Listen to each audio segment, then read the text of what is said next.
জাহান্নামের জিঞ্জির লাগাইয়া টাইনা টাইনা যখন জাহান্নামের দিকে নিবি, এমন সময় কিছু কিছু জাহান্নামী বারবার ফিরিয়া ফিরিয়া আল্লাহর দিকে তাকাইবে, আবার জাহান্নামের দিকে হাঁটবে, আবার ফিরিয়া ফিরিয়া তাকাইবে, আবার জাহান্নামের দিকে চলবে, আবার ফিরিয়া ফিরিয়া আল্লাহর দিকে তাকাইবে। আল্লাহ তাআলা ডাক দিয়া বলবো, ফেরেশতারা থামো, আমার বান্দা বারবার কেন আমার দিকে তাকায়, আমার দিকে তাকায় জানো নি?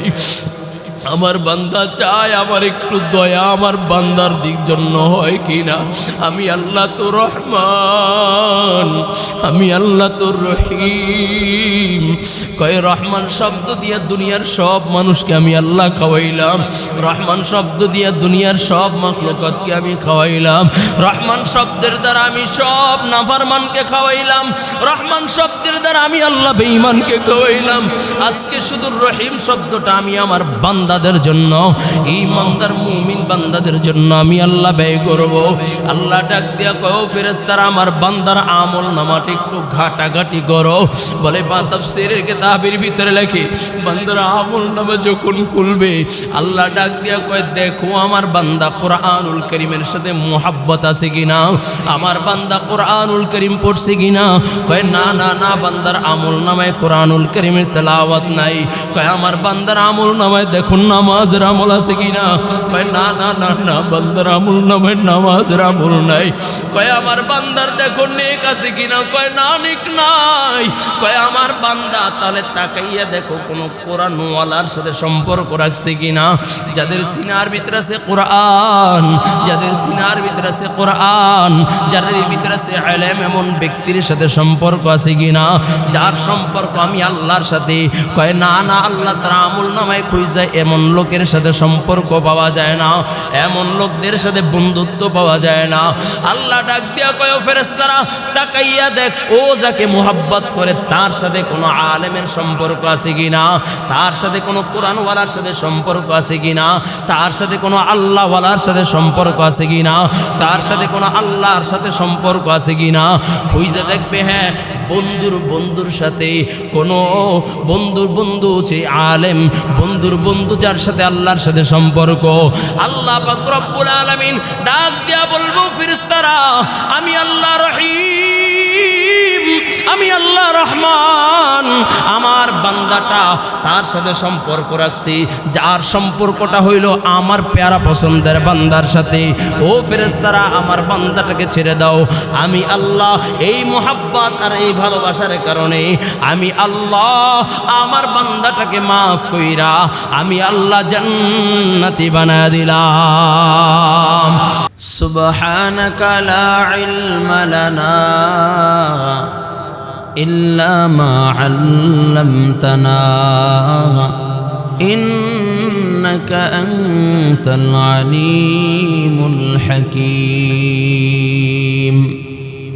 قال رب اشرح لي صدري ويسر لي أمري واحلل عقدة من لساني يفقه قولي.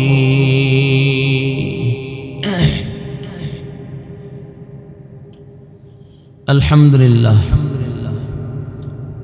মহান রব্বুল ইজ্জত ও জালালের দরবারে লাখো কোটি শুকর ও সুজুদ যে আল্লাহ পাক রব্বুল আলামিন আপনাকে আমাকে মোহাব্বত করে ভালোবেসে পছন্দ করে দুনিয়ার ভিতরে সর্বশ্রেষ্ঠ জায়গা, শান্তির জায়গা, রহমতের জায়গা, বরকতের জায়গা আল্লাহ তাআলার ঘর মসজিদে আল্লাহর আশিকিন, জাকিরিন, মুহিব্বিন, মুবাল্লিগিন বান্দাগণের সাথে দূর দূরান্ত থেকে জুমার নামাজের উদ্দেশ্যে আসার বসার তৌফিক দান করেছেন। এই জন্য কালিমাতুশ শুকুর দিল খুলে পড়ি আলহামদুলিল্লাহ।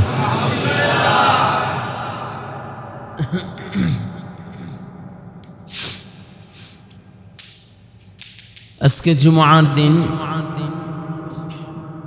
আমরা সকলেই জানি জুমার নামাজ আদায় করতে হবে, এটা ফরজ।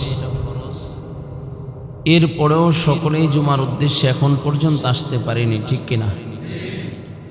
কত আল্লাহর বান্দা দুনিয়াবি কাজের ভিতরে লিপ্ত, কত আল্লাহর বান্দা দুনিয়ার জায়জামিলার ভিতরে লিপ্ত আছে। কেউ তো আজকে জুমার দিন নামাজ পড়তে হবে সেটাই ভুলে গিয়েছে, ঠিক কিনা? আল্লাহ পাক রব্বুল আলামিন মোহাব্বত করে, ভালোবেসে, পছন্দ করে আপনাকে আমাকে নিয়ে এসেছেন। এই জন্য খুশি না বেজার? খুশি হলে আবার অন্তঃস্থল থেকে উচ্চস্বরে আওয়াজ করে মোহাব্বতের সহিত পড়ি আলহামদুলিল্লাহ। আমাদের ভিতর থেকে সময় একে একে চলে যাচ্ছে।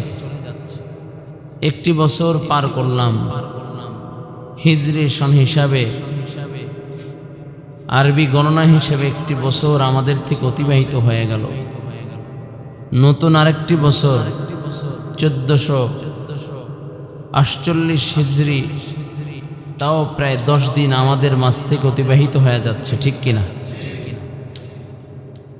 আমার যতটুক মনে পড়ে, আমি যখন এই মসজিদে এসেছি, অনেক আল্লাহর বান্দারা ছিলেন যারা আজকে দুনিয়ায় নেই। অনেক আল্লাহর বান্দার মুখের দাড়িগুলো ছিল কালো, আজকে সাদা হয়ে গেছে। অনেক আল্লাহর বান্দা লাঠি ছাড়া হাঁটতে পারত, কিন্তু এখন লাঠি ছাড়া চলতে কষ্ট হয়। শরীরের শক্তি দুর্বল হয়ে যাচ্ছে, দিন দিন কেমন যেন সব দিক থেকে দুর্বল হয়ে যাচ্ছে, ঠিক কিনা? একদিন এলান হবে, এভাবেই দুর্বল হতে হতে এলান হয়ে যাবে যে খতিব সাহেব হুজুর আর দুনিয়ায় নাই, জুমার জন্য আর আসবেন না। মুয়াজ্জিন সাহেব, যিনি হাজার হাজার শত শত মানুষের মৃত্যুর সংবাদ মাইক দিয়ে ঘোষণা করেছে, জানাজার টাইম শুনাইয়েছে, সেই মুয়াজ্জিন সাহেবেরও জানাজার টাইম একদিন এই মাইক দিয়ে এলান হয়ে যায়।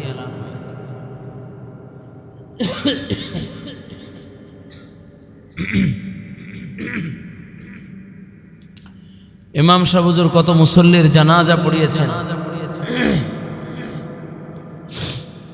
কত মুসল্লির জানাজার সামনে নিয়ে নসিহাত করেছেন। একদিন সেই ইমাম সাহেব চারবিয়ার পালকিতে চড়ে কোন ইমামের সামনে সেও নিথর দেহটা তার উপরে রবে, ঠিক কিনা? কিসের এত বাহাদুরি, কিসের এত মায়া আর ভালোবাসায় পড়লাম, যেই মায়া আর ভালোবাসা আমার আল্লাহকে ভুলিয়ে দিল। আজকে মুহররমের 10 তারিখ, আশুরার দিন।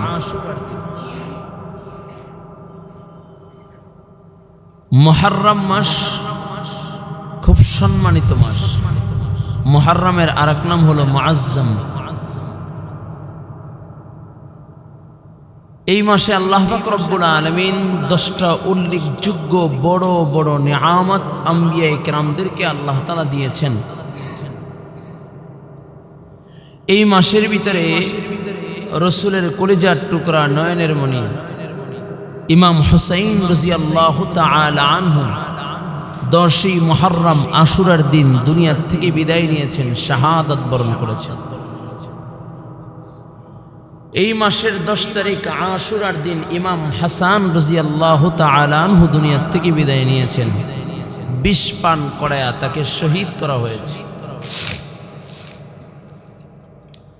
এই মাসটা মুসলমানদের জন্য বড় উল্লেখযোগ্য একটি মাস।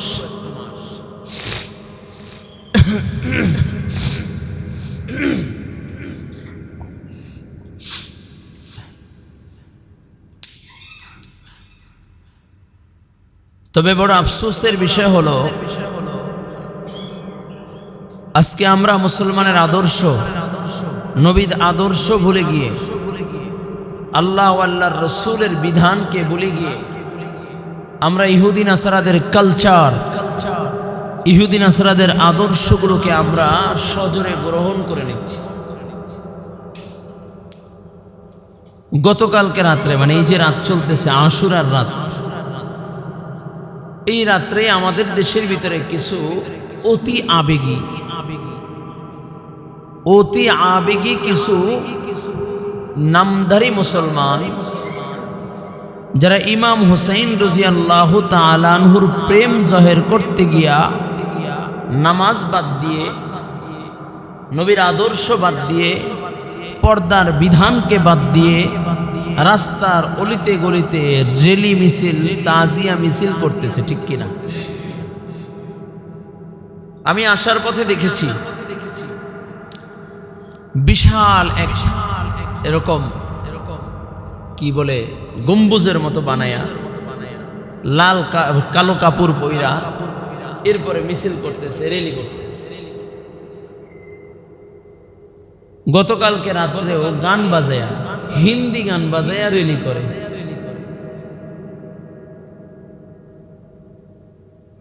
ভালোবাসা জহের করে কার?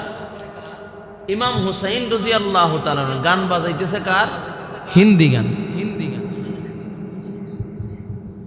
এটা হলো মূলত ইমাম হুসাইন রাদিয়াল্লাহু তাআলা আনহুর ভালোবাসা জহের নয়, মুসলমানদের ঈমান নষ্ট করার, মুসলমানদেরকে ঈমান থেকে বিতাড়িত করার এক গভীর ষড়যন্ত্র, চক্রান্ত ছাড়া আর কিছু নয়, ঠিক কিনা?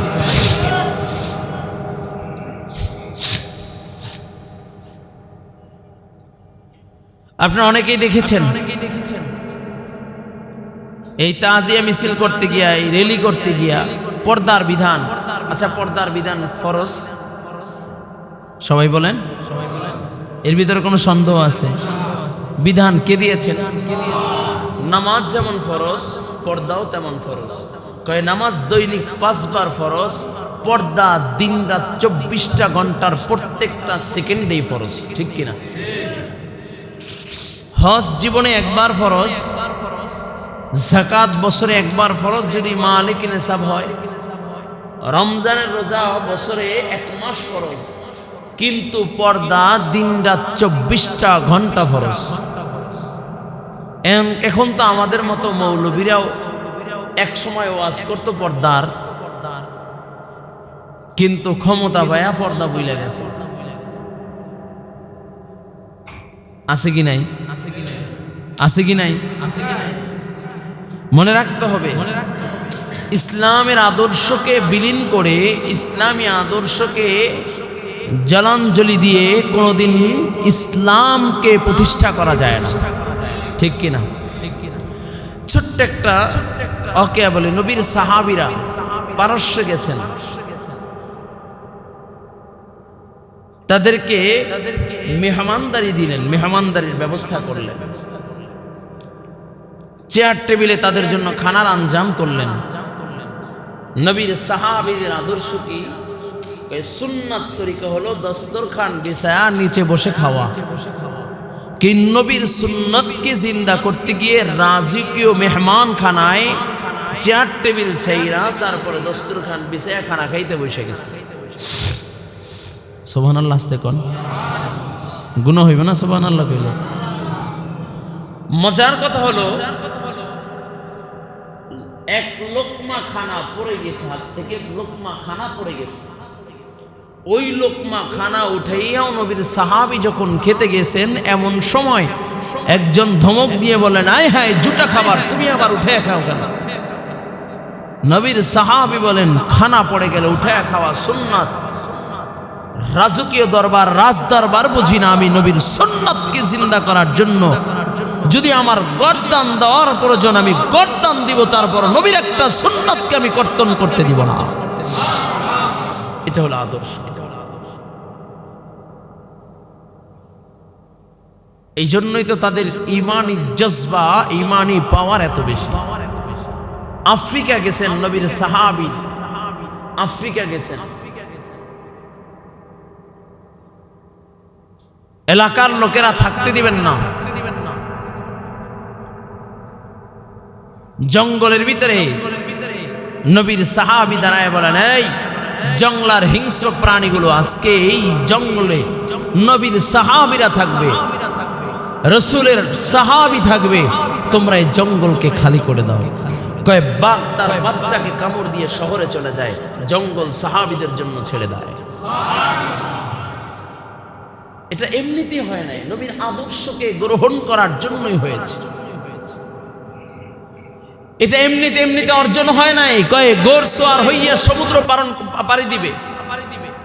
নবীর সাহাবীরা, যিনি সেনা প্রধান ছিলেন, গায়ে নবীর সাহাবীরা, তোমরা নবীর সাহাবী, তোমাদেরকে এই হিম্মত নাই এই ঘোড়া নিয়ে তোমরা নদী পাড়ি দিবা? হিম্মত নিয়ে যখন ঘোড় সওয়ার হয়ে যখন নদী পাড়ি দিচ্ছে, ঘোড়ার উপরে বসা এই অবস্থায় নদী পাড়ি দিচ্ছে, কয় ওই পারে গেছেন সেনা প্রধান ডাক দিয়া কয় তোমাদের কারো কিছু সমুদ্রে হারিয়ে গিয়েছে। একজন সাহাবী বলেন আমার একটা পেয়ালা পানি পান করার পেয়ালা সমুদ্রে পড়ে গিয়েছে। কয় সমুদ্রকে অর্ডার করলো, কয় পানির পেয়ালাকে ফেরত দাও। সমুদ্র পানির পেয়ালাকে ফেরত দিতে বাধ্য হয়েছে। বলুন সুবহানাল্লাহ। এটা হলো নবীর আদর্শ, এটা হলো নবীর সুন্নাতকে জিন্দা করতে, নবীর সুন্নাতের উপর আমল করার কারণে, নবীর আদর্শকে গ্রহণ করার কারণে সমুদ্র তার কথা শুনে। বলুন সুবহানাল্লাহ। আপনারা শুনেছেন জবরদস্ত একজন বুজুর্গ ইব্রাহিম ইবনে আদম রাহমাতুল্লাহি আলাইহি স্বর্ণের চামচ মুখে নিয়ে যিনি জন্মগ্রহণ করেছে, মানে বাদশাহী দরবারে যিনি জন্মগ্রহণ করেছে। একটা পর্যায়ে লম্বা ঘটনা বলবো না, বাদশাহী দরবার ছাইরা, রাজ দরবার ছাইরা, বাদশাহী ছাইরা জঙ্গলে চলে গেছেন। সুবহানাল্লাহ। কোথায় চলে গেছেন? জঙ্গলে চলে গেছেন। একদিন এক পুলিশ যেই জঙ্গলে আছে সেই দরবার, সেই এলাকা কার? ইব্রাহিম ইবনে আদম। সেই এলাকার বাদশা হইয়া সে জঙ্গলে চলে গেছে আল্লাহকে পাওয়ার জন্য। কাকে? জোরে বলেন। সালার চট গায়ে দেওয়া। পুলিশ যে গায়ে, এখানে কোনো মানুষ দেখেছো? এই কবরস্থানগুলো দেখো, এই ভিতরেই মানুষ শোয়া। সুবহানাল্লাহ। পুলিশকে আমার সাথে ঠাট্টা করো, আমার সাথে ঠাট্টা করো, এই বলে পিটাইতেছে। কাকে? বাদশাহ ইব্রাহিম ইবনে আদমকে পিটা। ইব্রাহিম ইবনে আদম তাকে পিটাইতেছে আর সে দোয়া করতেছে। সুবহানাল্লাহ কইতেন না? তাকে আঘাত করে আর সে দোয়া করে। পুলিশ আশ্চর্য হয়ে গেল। এর ভিতরে লোকেরা দৌড়ে আসলেন, হায় তুমি কাকে পিটাইতেছো? এই হলো ইব্রাহিম ইবনে আদম, এই রাজ্যের রাজা যিনি, এই হলো ইব্রাহিম ইবনে আদম, তুমি তাকে পিটাচ্ছ। পুলিশ পায়ে জড়ায় ধরছে। পা জড়ার দরকার নাই, আমি তো জীবনে কোনোদিন মাজলুম হই নাই। মাজলুম বুঝেন? আমার উপর তো জীবনে কেউ জুলুম করে নাই। আমি তো বাদশা ছিলাম, আমি বাদশার ঘরের জন্ম, আমার বংশ বাদশাহী বংশ, জীবনে কোনোদিন মাজলুম হই নাই। এই জন্য তুমি যখন মারতেছিলে আর আমি আল্লাহর কাছে দোয়া করতেছিলাম আমার গুনার জন্য আল্লাহ যেন মাফ করে দেয়, কারণ মাজলুমের দোয়া আল্লাহ তাআলা কবুল করেন। পুলিশ এখন প্রশ্ন করে, হযরত আপনি বাদশাহ হয়ে যখন আমি আপনাকে প্রশ্ন করলাম মানুষ কোথায় দেখার জন্য আপনি কবরস্থানের দিকে আপনি ইশারা করলেন, কারণ কি? ডাক দিয়া বলে, ও ভাই, মানুষের দিকে তাকাইয়া দেখো, আর কবরস্থানে কিছু সাচ্চা মুমিন আছে যারা আল্লাহর সাথে সম্পর্ক করতে পারছে, আল্লাহ তাআলার সাথে প্রেম ভালোবাসা কইরা দুনিয়ার থেকে বিদায় নিয়েছে, তারা হলো সাচ্চা মানুষ। এই জন্যই তুমি যখন আমার কাছে মানুষের কথা বলেছো আমি তাদের দিকে ইশারা করে দিলাম, কারণ তারা কবরে শুয়ে আছে কিন্তু আল্লাহর সাথে সম্পর্ক, তারাই হলো প্রকৃত মানুষ। লোকেরা ডাক দিয়ে বলে, বাদশাহ রাজ দরবার সাইরা জঙ্গলে চইলা আসলেন, কি পাইলেন? কই কি পাইলাম জানতে চাও? কই টুপি সেলাই করতেন, কাপড় সেলাই করতেন, সমুদ্রের কিনারায় দাঁড়াইয়া সব লোকদেরকে নিয়ে বলে তাকায়া দেখো হাতের সুইটাকে সমুদ্রের ভিতরে নিক্ষেপ করে, ডাক দিয়া বলে, হ্যাঁ সমুদ্রের মাছ, আমার সুইটাকে আমাকে ফেরত দাও। শত শত মাছ স্বর্ণের সুই নিয়ে হাজির হয়ে গেল। কয় কোনটা আপনার? কয় একটা সুই। কয় না না, এই স্বর্ণের সুইগুলো আমার না, আমার সুইটাকে আমাকে ফেরত দাও।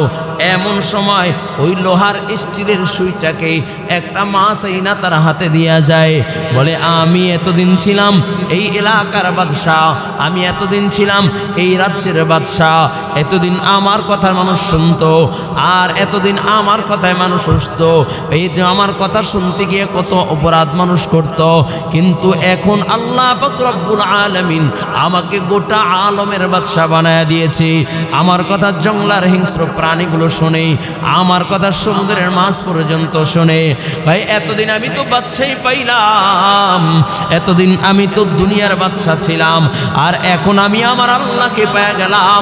ও কলিজার যুবক, আল্লাহ তাআলাকে যদি কেউ পেয়ে যায়, আল্লাহ তাআলার সাথে যদি সম্পর্ক যদি কেউ করতে পারে, আল্লাহ পাক রব্বুল আলামিন तमाम दुनिया तार गुलाम बनाइया दे।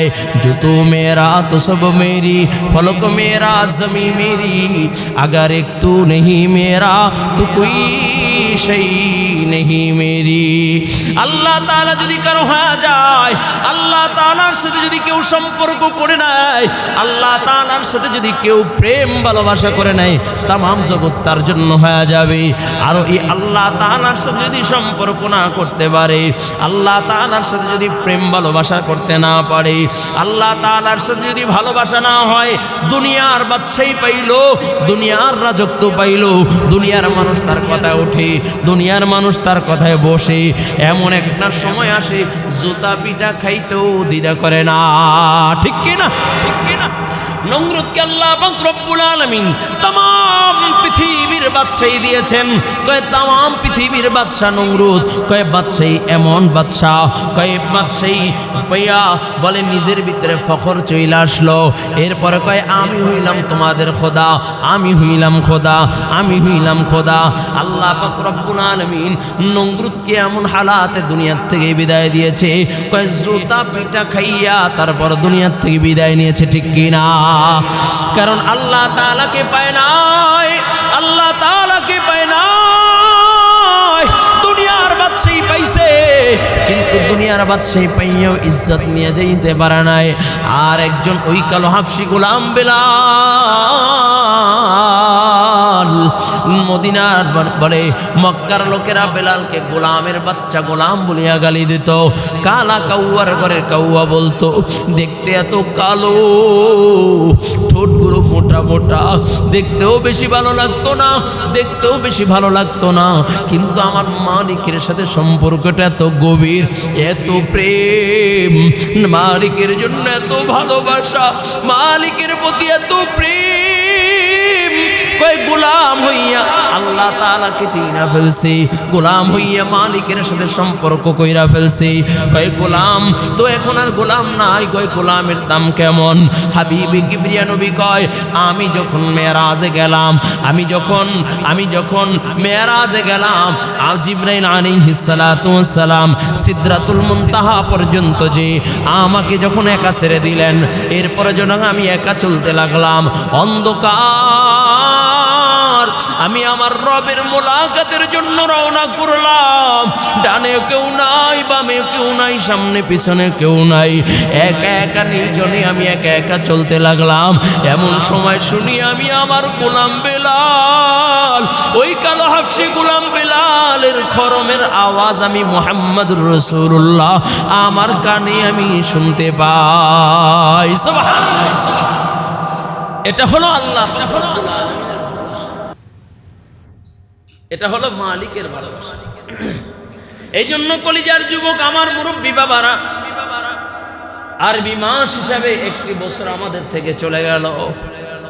এই একটি বছর আমরা কি করলাম হিসাবটা কি একটাবার মিলাইছি? একটি বছরে গুনার তো কোনো অভাব নাই। গুনাহ করতে করতে করতে করতে অন্তরটাকে কালো কয়লার মতো বানাইয়া ফেলছি। এই একটা বছর কত গুনাহ করেছি, কত গুনাহ করেছি, কত গুনাহ করেছি। এখনো সময় আছে বাবা, তওবা করো। আজকের এই দিনটা বড় দামি দিন। গত জুমায় বলেছিলাম কেউ যদি আশুরার দিন রোজা রাখে আল্লাহ পাক রব্বুল আলামিন তার আমল নামে 1 বছরের রোজা রাখার সওয়াব দিয়া দেয়। বলুন সুবহানাল্লাহ। শুধু তাই না, এই আশুরার দিন আল্লাহ পাক রব্বুল আলামিন 10টা বড় বড় নিয়ামত আল্লাহ তাআলা আম্বিয়া ইকরামদেরকে দিয়েছেন। তার ভিতরে উল্লেখযোগ্য আদম সফিউল্লাহ, গত জুমায় বলেছিলাম ইশারা দিয়ে যাচ্ছি, আদম সফিউল্লাহ আরাফার ময়দানে 300-350 বছর কাদার পরে যখন আরাফার ময়দানে আদম হাওয়ার মিলন মেলা হয়, আদম সফিউল্লাহ যখন আসমানের দিকে তাকাইয়া বলে রব্বানা যালামনা আনফুসানা ওয়া ইল্লাম তাগফির লানা ওয়া তারহামনা লানাকুনান্না মিনাল খাসিরিন। কয় আল্লাহ পাক রব্বুল আলামিন আদম আলাইহিস সালাতু ওয়াস সালামের দোয়া কবুল করেন। আল্লাহ তাআলা দোয়া কবুল কইরা আদমকে maaf করে আল্লাহ ফরমান জারি করে দেন, ও আদম তোমার যত সন্তান আরাফার ময়দানে আইসা আমি আল্লাহর কাছে মাফ চাইবে, আমি আল্লাহ মাফ করে দিব। যেই দিন আল্লাহ আদমকে ক্ষমা করে দেন এবং ঘোষণা করেন তোমার সন্তানদেরকে মাফ করে দিব, ওই দিনটাও ছিল আশুরার দিন 10ই মুহররম। নূহ আলাইহিস সালাতু ওয়াস সালাম প্লাবনের ভিতরে লম্বা ঘটনা আংশিক গত জুমায় বলেছিলাম, ইশারা দিয়া যাচ্ছি আল্লাহর নবী নূহ আলাইহিস সালাতু ওয়াস সালাম যখন 80 থেকে 82 জনকে নিয়ে পয়গম্বর নূহ আলাইহিস সালাতু ওয়াস সালাম পানির উপরে ভাসতেছিলেন, প্লাবনের ভিতরে ভাসতেছিলেন। যেই দিন আল্লাহ তাআলা 6 মাস পানির উপরে ভাসতেছেন, 6 মাস পর যেদিন আল্লাহ তাআলা পরিত্রাণ দিলেন, ক্ষমা ঘোষণা আল্লাহ তাআলা পয়গম্বর নূহ আলাইহিস সালাতু ওয়াস সালামকে আল্লাহ পাক রব্বুল আলামিন যেই দিন পয়গম্বর নূহ আলাইহিস সালাতু ওয়াস সালামকে আল্লাহ তাআলা প্লাবন থেকে পরিত্রাণ দিলেন, আল্লাহ তাআলা ওই পানি থেকে যেদিন কিনারায় আল্লাহ তাআলা প্লাবন থেকে রক্ষা দিয়া নূহ আলাইহিস সালাতু ওয়াস সালামের নৌকাকে ঘাটে ভিড়াইলেন, যদি নামক পাহাড়ে ভিড়াইলেন, ওই দিনটাও ছিল আশুরার দিন 10ই মুহররম। সুবহানাল্লাহ। মজার একটা কথা কই, একটু দিল লাগায়া দিবেন। আল্লাহ তাআলা বান্দাকে কত ভালোবাসে, আল্লাহ তাআলা বান্দাকে কত ভালোবাসে। পয়গম্বর নূহ আলাইহিস সালাতু ওয়াস সালাম আল্লাহর কাছে দোয়া করেছিলেন, ক্বালা নূহুর রাব্বি লা তাযার আলাল আরদি মিনাল কাফিরিনা দাইয়ারা। আল্লাহ তাআলা দোয়া কবুল কইরা প্লাবন দিলেন। আল্লাহ পাক রব্বুল আলামিন নূহ আলাইহিস সালাতু ওয়াস সালামকে প্লাবন যখন শেষ, সব যখন ধ্বংস হয়ে যায়, জমিনে মাত্র 80 থেকে 82 জন মানুষ, আর কোনো মানুষ নাই, পুরো জমিনটা ফাঁকা, মাত্র 80 থেকে 82 জন মানুষ জমিনের ভিতরে। প্রত্যেক পশু পাখি, প্রত্যেক প্রাণী থেকে, প্রত্যেক মাখলুকাত থেকে 2 জোড়া করে, কয় একটা নর একটা মাদি, এইভাবে প্রত্যেকটা জোড়া জোড়া আল্লাহ তাআলা রেখেছেন, সব ধ্বংস করে দিয়েছেন। এমনকি বাইতুল্লাহকে আল্লাহ তাআলা কোনো বর্ণনায় আসমানে উঠায় নিয়েছেন, আবার কোনো বর্ণনায় বালুর ভিতরে ঢাকিয়া গেছে, কয় পুরা জমিনটা ফাঁকা। আল্লাহ তাআলা ডাক দিয়া বলে, পয়গম্বর তুমি কিছু তোমার নিজ হাতে মাটির আসবাবপত্র বানাও।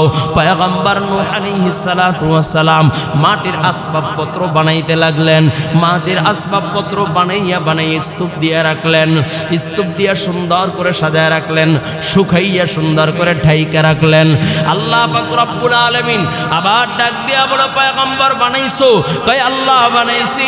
কয় পয়গম্বর তাহলে নিজ হাতে এগুলোকে ভাঙ্গা ফেলাও।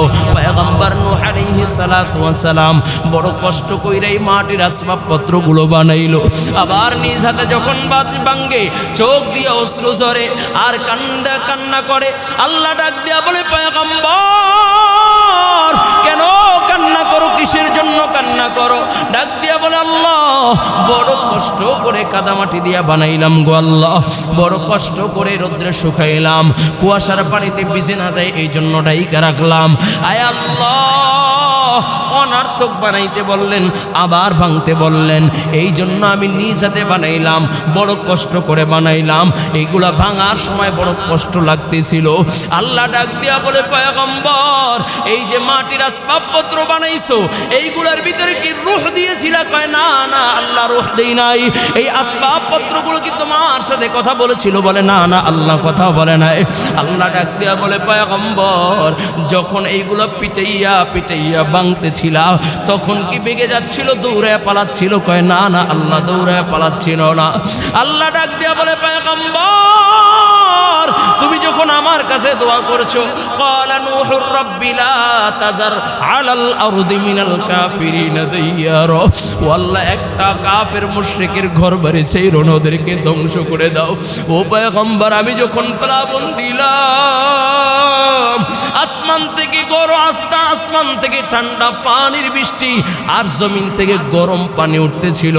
আমার ওই বান্দাগুলো বড় আমি আদর করে আল্লাহ আমি বানাইলাম। আমি আমার নিজ হাতে আমার বান্দা বানাইলাম। আমি আল্লাহ আসমান বানাইলাম ইশারার মাধ্যমে, আমি আল্লাহ জমিন বানাইলাম ইশারার মাধ্যমে, আমি আল্লাহ কুল কায়নাতকে বানাইলাম ইশারার মাধ্যমে। একমাত্র খালাকতু বিয়াদাইয়া, আমার বান্দাগুলোকে আমি আমার নিজ হাতে বানাইলাম। এরে পয়গম্বর যখন তুমি আমার কাছে দোয়া করেছো, তোমার জবানটা বড় পবিত্র জবান, তোমার জবান দিয়ে কোনো গুনাহ নাই। তুমি জবান দিয়া যা বলো আমি আল্লাহ সেটাই কবুল করিয়া নেই। তুমি দোয়া করছো, আমি আল্লাহর সাথে সাথে দোয়া কবুল করে নিয়েছিলাম। কিন্তু পয়গম্বর যখন তুমি দোয়া করেছো, আমি আল্লাহ তোমার দোয়া কবুল কইরা যখন প্লাবন দিলাম, ওই আমার বান্দা বান্দিগুলো যখন কান্নার আওয়াজ চিল্লাইতেছিল আর দৌড়াইতেছিল আর বলতেছিল বাঁচাও বাঁচাও বাঁচাও, যখন আওয়াজ দিচ্ছিল তখন আমি আল্লাহর বড় কষ্ট হচ্ছিল। কারণ আমি আমার বান্দা বান্দিগুলোকে তো জাহান্নামে দেওয়ার জন্য বানাই নাই, আমি আল্লাহ বড় দরদ নিয়ে বানাইছিলাম জান্নাতে দেওয়ার জন্য। ও বাবা কেমন করে বুঝাই, এই যে 2 দিন আগের ঘটনা, ভেনেজুয়েলার কয় যেই দেশের ভিতরে বলে 7.2 পয়েন্টের তাপমাত্রার ভূমিকম্প হয়েছে। বলে এই 7.2 বলে এই যে সামান্য এক ধাক্কায় করে 2 লক্ষের অধিক দুনিয়ার থেকে মানুষ বিদায় নিয়েছে। বড় বড় অট্টালিকা চূর্ণ বিচূর্ণ হয়ে গেছে, বড় বড় অট্টালিকা জমিনের ভিতরে ডেবে গিয়েছে। বলে মানুষের ভিতরে কান্নার আওয়াজ। বলে এটা যদি হয় সামান্য 7 ধাক্কার কারণে, এই যদি এই অবস্থা হয়, তাহলে আল্লাহ যখন প্লাবন দিয়েছিলেন কি অবস্থা। আল্লাহ পাক রব্বুল আলামিন ডাক দিয়া বলে, ও পয়গম্বর তুমি যখন আমাকে বলেছিলা, আমি আল্লাহ তোমার দোয়াকে কবুল করে যখন প্লাবন দিয়েছিলাম, আমার বান্দাগুলো যখন ছোটাছুটি করতেছিল, আমি আল্লাহর বড় মায়া লাগতেছিল, আমি আল্লাহর বড় কষ্ট হচ্ছিল। তুমি তো এভাবে দোয়া না করেও এটাও দোয়া করতে পারো, আল্লাহ ওদেরকে তুমি হেদায়েত দান করো, আয় আল্লাহ ওদেরকে তুমি হেদায়েত দান করো। কিন্তু পয়গম্বর শোনো শোনো শোনো, আমি যখন ওদেরকে ধ্বংস করে দিলাম, ওদের কান্নার আওয়াজ আর আত্মচিৎকার আমার বড় কষ্ট লাগতেছিল রে পয়গম্বর। ও কলিজার যুবক কেমন করে বুঝাইলে বুঝবারে বাবা। আল্লাহ পাক রব্বুল আলামিন তোমার আমার দিকে মায়ার নজর দিয়ে তাকাইয়া রয়েছে, তোমার আমার দিকে কুদরতি নজর দিয়ে তাকাইয়া রয়েছে। তুমি আমি যখন গুনার দিকে পা বাড়াই, তুমি আমি যখন গুনাহ করি, আল্লাহ পাক রব্বুল আলামিন ডাক দিয়া কয় বান্দা ফিরে আয় ফিরে আয় ফিরে আয়, গুনার দিকে পা বাড়াইস না। আল্লাহ তাআলা তখনও তোমার আমার দিকে কুদরতি নজর দিয়া তাকাইয়া থাকে। কেমন করে বুঝাইলে বুঝবারে বাবা। আল্লাহ পাক রব্বুল আলামিন তোমাকে আমাকে কতটা ভালোবাসে আরেকটু সহজে বুঝাইলে বুঝবারে বাবা। কাল কিয়ামতের ময়দানে আল্লাহ পাক রব্বুল আলামিন যখন ফয়সালা শুনাইয়া দিবেন, রায় শুনাইয়া দিবেন, জাহান্নামীদের জন্য জাহান্নাম নির্ধারণ হয়ে যাবে, জান্নাতীদের জন্য জান্নাত নির্ধারণ হয়ে যাবে। এমন সময় কিছু আল্লাহর বান্দাদের হাত পায়ে রশি লাগাইয়া, জাহান্নামের জিঞ্জির লাগাইয়া টাইনা টাইনা যখন জাহান্নামের দিকে নিবি, এমন সময় কিছু কিছু জাহান্নামী বারবার ফিরিয়া ফিরিয়া আল্লাহর দিকে তাকাইবে, আবার জাহান্নামের দিকে হাঁটবে, আবার ফিরিয়া ফিরিয়া তাকাইবে, আবার জাহান্নামের দিকে চলবে, আবার ফিরিয়া ফিরিয়া আল্লাহর দিকে তাকাইবে। আল্লাহ তাআলা ডাক দিয়া বলবো, ফেরেশতারা থামো, আমার বান্দা বারবার কেন আমার দিকে তাকায়, আমার দিকে তাকায় জানোনি? আমার বান্দা চায় আমার একটু দয়া আমার বান্দার দিক জন্য হয় কি না? আমি আল্লাহ তো রহমান, আমি আল্লাহ তো রহিম। কয় রহমান শব্দ দিয়া দুনিয়ার সব মানুষকে আমি আল্লাহ খাওয়াইলাম, রহমান শব্দ দিয়া দুনিয়ার সব মাখলুকাতকে আমি খাওয়াইলাম, রহমান শব্দের দ্বারা আমি সব নাফরমানকে খাওয়াইলাম, রহমান শব্দের দ্বারা আমি আল্লাহ বেঈমানকে খাওয়াইলাম। আজকে শুধু রহিম শব্দটা আমি আমার বান্দাদের জন্য, ঈমানদার মুমিন বান্দাদের জন্য আমি আল্লাহ ব্যয় করব। আল্লাহ ডাক দিয়া কও, ফেরেশতারা আমার বান্দার আমল নামাটা একটু ঘাটাঘাটি করো। বলে বা তাফসীরের কিতাবের ভিতরে লেখে, বান্দার আমল নামা যখন খুলবে আল্লাহ ডাক দিয়া কয়, দেখো আমার বান্দা কোরআনুল কারীমের সাথে মুহাব্বত আছে কিনা, আমার বান্দা কোরআনুল কারীম পড়ছে কিনা। কয় না না না, বান্দার আমল নামায় কোরআনুল কারীমের তেলাওয়াত নাই। কয় আমার বান্দার আমল নামায় দেখুন নামাজের আমল আছে কিনা। কয় না না না না, বান্দার আমল নামায় নামাজের আমল নাই। কয় আমার বান্দার দেখুন নেক আছে কিনা। কয় না, নেক নাই। কয় আমার বান্দা তাহলে তাকাইয়া দেখো কোন কোরআনওয়ালার সাথে সম্পর্ক রাখছে কিনা। যাদের সিনার ভিতরে আছে কোরআন, যাদের সিনার ভিতরে আছে কোরআন, যাদের ভিতরে আছে ইলম, এমন ব্যক্তির সাথে সম্পর্ক আছে কিনা, যার সম্পর্ক আমি আল্লাহর সাথে। কয় না না, আল্লাহ তার আমল নামায় খুঁজে এমন লোকের সাথে সম্পর্ক পাওয়া যায় না, এমন লোকদের সাথে বন্ধুত্ব পাওয়া যায় না। আল্লাহ ডাক দিয়া কয়, ফেরেশতারা তাকাইয়া দেখ, ও যাকে মুহাব্বত করে তার সাথে কোনো আলেমের সম্পর্ক আছে কিনা, তার সাথে কোনো কোরআনওয়ালার সাথে সম্পর্ক আছে কিনা, তার সাথে কোনো আল্লাহওয়ালার সাথে সম্পর্ক আছে কিনা, তার সাথে কোনো আল্লাহর সাথে সম্পর্ক আছে কিনা। খুঁজে দেখবে, হ্যাঁ, বন্ধুর বন্ধুর সাথে কোনো বন্ধুর বন্ধু যে আলেম, বন্ধুর বন্ধু যার সাথে আল্লাহর সাথে সম্পর্ক। আল্লাহ পাক রব্বুল আলামিন ডাক দিয়া বলবো, ফেরেশতারা আমি আল্লাহ রহিম, আমি আল্লাহ রহমান, আমার বান্দাটা তার সাথে সম্পর্ক রাখছি, যার সম্পর্কটা হইল আমার প্যারা পছন্দের বান্দার সাথে। ও ফেরেশতারা আমার বান্দাটাকে ছেড়ে দাও, আমি আল্লাহ এই মুহাব্বত আর এই ভালোবাসার কারণে আমি আল্লাহ আমার বান্দাটাকে মাফ কইরা আমি আল্লাহ জান্নাতি বানায় দিলাম। ও কলিজার যুবক, এই জন্য বাবা বছর তো একের পর এক চলে যাচ্ছে রে বাবা, চুলগুলো পাকিয়া গেল, দাড়ি পাকিয়া গেল, চামড়া ডিলা ডালা হয়ে গেল, দাঁত একের পর এক পড়িয়া যাচ্ছে। চলতে গেলে এখন আগের মতো আর চলতে পারি না। আগে মাইলকে মাইল দৌড়াইতে পারতাম, এখন হাঁটতেও কষ্ট হয়, লাঠি ছাড়া হাঁটতে পারি না, খাওয়ার কমজোরি চইলা আসছে। এখনো কি আমার আল্লাহকে চিনো নাই? এখনো কি আমার আল্লাহর পরিচয় পাও নাই? এখনো কি আমার মালিকের পরিচয় তুমি অর্জন করবা না রে বাবা? আজকে আশুরার দিন বড় গুরুত্বপূর্ণ দিন। এই দিনেই কিন্তু কিয়ামত কায়েম হয়ে যাবে। ইসরাফিল আলাইহিস সালাতু ওয়াস সালাম সিংহায় ফুঁক দিয়া দিবে, ইয়া আইয়ুহান নাসু তাকু রাব্বাকুম ইন্না জালজালাতাস সাআতি শাইউন আযীম। কয় এই সময় 10ই মুহররম আশুরার দিন কত উল্লেখযোগ্য, কয় কত দামি। কয় এই দিনে আল্লাহ পাক রব্বুল আলামিন ইসরাফিলকে সিংহায় ফুঁক দিয়া দিতে বলবেন। 10ই মুহররম আশুরার দিন শুক্রবার, কোন এক শুক্রবার কিয়ামত কায়েম হয়ে যাবে। আমি গত এই 1-10 দিন ধরে যেদিন চাঁদ উঠছে আর মিলাইতেছিলাম, আশুরার দিন তো শুক্রবার হয়ে গেল। তাকাইয়া দেখি কিয়ামতের আলামত তো কোনো বাকি নাই, বাকি নাই। না জানি এই শুক্রবারে ইসরাফিল যদি সিংহায় ফুঁক দিয়া দেয়, না জানি কি হয়ে যাবে। ও কলিজার যুবক, যখন কিয়ামত কায়েম হয়ে যাবে কত ভয়ঙ্কর, কত ভয়ঙ্কর। আল্লাহ পাক রব্বুল আলামিন বলেন, يا أيها الناس اتقوا ربكم إن زلزلة الساعة شيء عظيم আল্লাহ ডাক দিয়া বলে এই লোক সকল কিয়ামতের সময় খুব ভয়ঙ্কর যখন ইসরাফিল আলাইহিস সালাতু ওয়াস সালাম সিংহায় ফুঁক দিয়া দিবে তখন তোমরা দেখবা ইয়াউমা তারাউনাহা তাযহালু কুল্লু মুরদিআতিন আম্মা আরদাআত ওয়া তাদউ কুল্লু যাতি হামলিন হামলাহা ওয়া তারান নাসা সুকারা ওয়া মা হুম বিসুকারা ওয়ালাকিন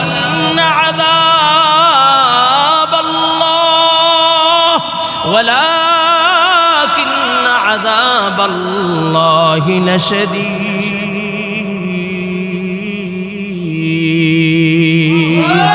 কয় কিয়ামতের সময় তোমরা তাকাইয়া দেখবা কয় এত ভয়াবহ অবস্থা কয় মা সন্তানকে দুধ পান করাইতে থাকবে কয় এত বিকট আওয়াজ সন্তানের আওয়াজ শুই না দুধ পান বন্ধ করিয়া জমিনের ভিতরে পড়িয়া যাবে মাও জমিনের ভিতরে পড়িয়া যাবে গর্ভধারিণী মহিলা তার গর্ভ খালাস হয়ে যাবে কোনো নির্ণয় করতে পারবে না কখন গর্ভ খালাস হয়ে গেছে সন্তান ভূমিষ্ঠ হয়ে গেছে মানুষগুলো মাতালের মতো হেলতে থাকবে আর দুলতে থাকবে ভেনেজুয়েলার দিকে তাকাইয়া দেখলাম বলে মাত্র ভূমিকম্প 7.2 কয় এই হালকা ধাক্কায় কত বহুতল ভবন চূর্ণ বিচূর্ণ হয়ে গেল কত মানুষ দুনিয়ার থেকে বিদায় নিল কত আল্লাহর বান্দা দুনিয়ার থেকে বিদায় নিল শুধু কান্নার আওয়াজ কেউ সন্তান হারাইয়া কাঁদে কেউ মা হারাইয়া কাঁদে কেউ বাবা হারাইয়া কাঁদে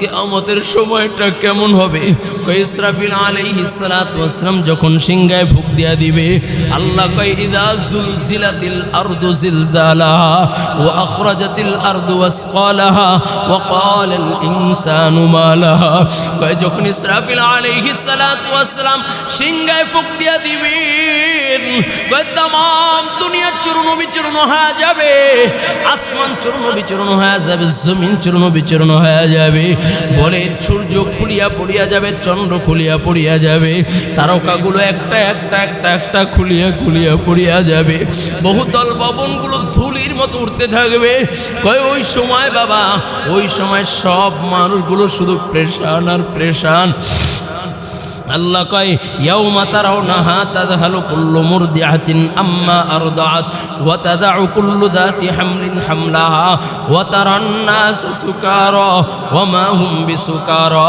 ওই সময় তাকাইয়া দেখবা বলে মানুষগুলো মাতালের মতো হেলতে থাকবে দুলতে থাকবে যদি তাদেরকে প্রশ্ন করা হয় তোমরা কেন মাতালের মতো হেলতেছো দুলতেছো তোমরা কি নেশা করেছো তারা বলবে না না নেশা করি নাই বলে কেন হেলতেছো দুলতেছো তারা বলবে ওয়ালাকিন্না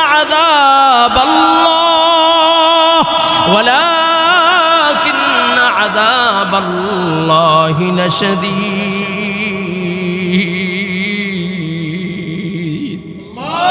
তারা বলবে আমরা আল্লাহ পাক রব্বুল আলামিনের আযাবের ভয় এমন করতেছি ও কলেজার যুবক কেমন করে বুঝাইলে বুঝবারে বাবা এখনো সময় আছে নতুন একটি বছর শুরু হয়ে গেল এখনো সময় আছে তওবা করো আল্লাহ তাআলাকে ডাকো এই গুনাহ নিয়ে যদি দুনিয়া থেকে বিদায় নাও বাবা কবরের জগৎটাও বড় ভয়ঙ্কর এই গুনাহ নিয়ে যদি দুনিয়া থেকে বিদায় নাও ফুলসিরাত বড় ভয়ঙ্কর জায়গা ময়দানে মাহশারটাও বড় ভয়ঙ্কর কয় কেমন ভয়ঙ্কর জানোনি সূর্য তার 12টা মুখ দিয়ে তাপ দিতে থাকবে 1 বিঘাত উপরে 1 মুড়ুম হাত উপরে সূর্য চলে আসবে তার 12টা মুখ দিয়ে তাপ দিতে থাকবে নাফরমানের মাথার গিলুগুলো বাতের মারের মতো গুলিয়া পড়বে দুনিয়ায় তো 9 কোটি 30 লক্ষ মাইল দূরে সূর্য ওখান থেকে তাপ দেয় ওই তাপে চৈত্র মাসে এত গরম এত তাপ কয় চামড়াগুলো পুড়িয়া যায় মনে হয় গরম আর সহ্য করতে পারি না ও বাবা তাহলে ময়দানে মাহশারের সূর্য তার 12টা মুখ দিয়ে তাপ দিতে থাকবে মুড়ুম হাত উপরে চলে আসে কেমন করে সহ্য করবা কয় ওই সময় মানুষগুলো গামের ভিতরে হাবুডুবু খাবে ওই সময় এক শ্রেণীর লোকদেরকে আল্লাহ তাআলা আরশে আজিমের নিচে ছায়া দান করবেন পয়গম্বর বলে 7 শ্রেণীর মানুষদেরকে আল্লাহ আরশে আজিমের নিচে ছায়া দান করবেন তার ভিতরে একটা এক প্রকার হলো যাদের সম্পর্কটা ছিল মসজিদের সাথে, যাদের সম্পর্কটা ছিল আল্লাহর সাথে, যাদের দিলটা ছিল মসজিদের সাথে লটকানো, মসজিদ নিয়ে কোনো বলে মসজিদের সাথে সম্পর্ক, মসজিদে এসে সেজদা দেয়, মসজিদকে মোহাব্বত করে, মসজিদকে ভালোবাসে, মসজিদকে আবাদ করে, এমন যারা মসজিদকে আপন বানায় নিয়েছে, কাল কিয়ামতের ময়দানে আল্লাহ তাআলা ওই সূর্যের তাপ থেকে বাঁচাইয়া আল্লাহ তাআলা তাদেরকে আরশে আজিমের নিচে ছায়া দান করবেন। সুবহানাল্লাহ। এই জন্য কলিজার যুবক আমার, মুহররমের 10 তারিখ চলতেছে, উল্লেখযোগ্য দিন। এই দিনেই আল্লাহ পাক রব্বুল আলামিন 10টা বড় বড় নিয়ামত আল্লাহ দান করেছেন।